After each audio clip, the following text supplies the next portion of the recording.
बिस्मिल्लाहिर्रहमानिर्रहीम अस्सलाम वालेकुम। आज मैं आपके लिए मटन वाइट कढ़ाई की रेसिपी लेकर आई हूँ। ज़बरदस्त रेसिपी है, ज़रूर ट्राई करिएगा। गरम गरम नान के साथ और पराठों के साथ मज़ा दुबाला हो जाएगा। और रेसिपी की तरफ जाने से पहले अगर मेरा चैनल सब्सक्राइब नहीं करा तो सब्सक्राइब का रेड बटन दबाइए और बराबर में दिए गई बेल को क्लिक कीजिए ताकि मेरी रेसिपी आपके पास सबसे पहले आ जाए। अब आते हैं हम रेसिपी की तरफ। तो यहाँ पर मैंने बकरे का गोश्त लिया है ½ kg और यहाँ पर सबसे पहले मैं इसको बॉयल करूँगी।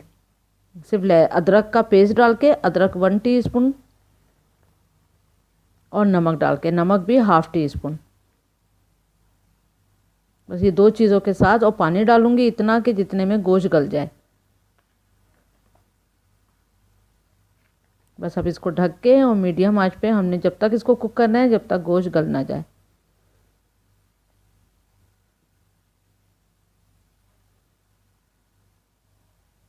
बस अब गोश्त गल चुका है तो यहाँ पर मैंने एक पैन में 4 से 5 टेबल स्पून ऑयल लिया है। अब इस ऑयल में गरम मसाला जाएगा, हरी इलायची जाएगी 3 अदद, और इसका मुंह खोल लिएगा इस तरह से। तेज़ पत्ते 1 अदद तेज़ पत्ता, ये बड़ा था इसलिए मैंने इसको 2-3 टुकड़ों में कर लिए। दालचीनी जाएगी, छोटी छोटी सी डंडियां हैं 2 से 4। ज़ीरा जाएगा 1 टीस्पून। और चंद सेकंड हम इसको फ्राई करेंगे। आंच को मीडियम पे ही रखना है।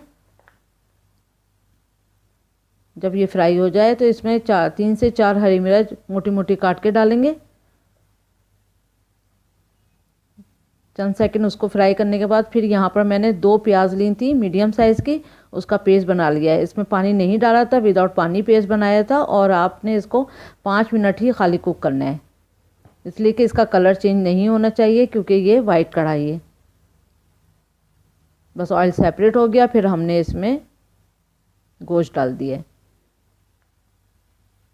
ये गला हुआ गोश्त है क्योंकि बोटियां हैं तो जल्दी पहले इसको गला लें अच्छे से और फिर बाद में आप इसको फ्राई करें इस सब मसालों के साथ। नमक डालेंगे हम इसमें ½ टीस्पून। ½ टीस्पून हमने पहले डाला था जब हम बोटियों को खाली बॉयल कर रहे थे। उसके बाद अब इसमें भुना हुआ पिसा हुआ ज़ीरा 1 टीस्पून और भुना हुआ ही कुटा हुआ धनिया जाएगा इसमें। इसको पहले भूनिएगा थोड़ा सा, फिर कूट लिएगा, तो 1 टेबल स्पून। गरम मसाला पाउडर ½ टीस्पून। भूनने के बाद ज़ीरा हो या फिर धनिया तो बहुत ज़बरदस्त खुशबू आती है, तो इसलिए धनिया को भी भून के डालिएगा। चंद सेकंड इसको फ्राई करा, फिर हमने इसमें 150 ग्राम दही डाल दिया है। दही को पहले फेंट लिएगा फिर डालिएगा। अब हमने दही को यहाँ पर इतना कुक करना है कि ऑयल सेपरेट हो जाए। अच्छा सा इसको भूनेंगे कि ऑयल सेपरेट हो जाए।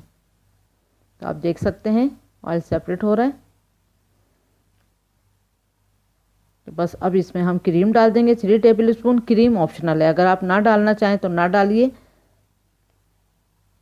तो दही के बाद आपने जब दही अच्छे से भून लें तो उसके बाद आप दूध डाल दें इसमें।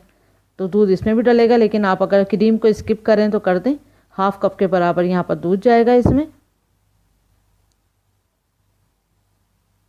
दूध ज़रूर डालिएगा, दही के बाद दूध डाल दें डायरेक्ट, और आप स्किप कर दिएगा उसको, क्रीम को, अगर नहीं डालना चाहें। और डाल देंगे तो अच्छा टेस्ट आएगा। बस अब इसको ढक के तकरीबन 2-4 मिनट तक पकाएंगे, ऑयल सेपरेट हो जाए। बस आप देख सकते हैं ऑयल कैसे सरफेस पे आ चुका है। तो अब ये रेडी है, इसको डिश आउट करते हैं। बस गोश्त को इसमें पहले गलाना होता है तो वो अच्छा रिज़ल्ट आता है, वरना फिर बहुत ज़्यादा कुक हो जाएगा मसाला।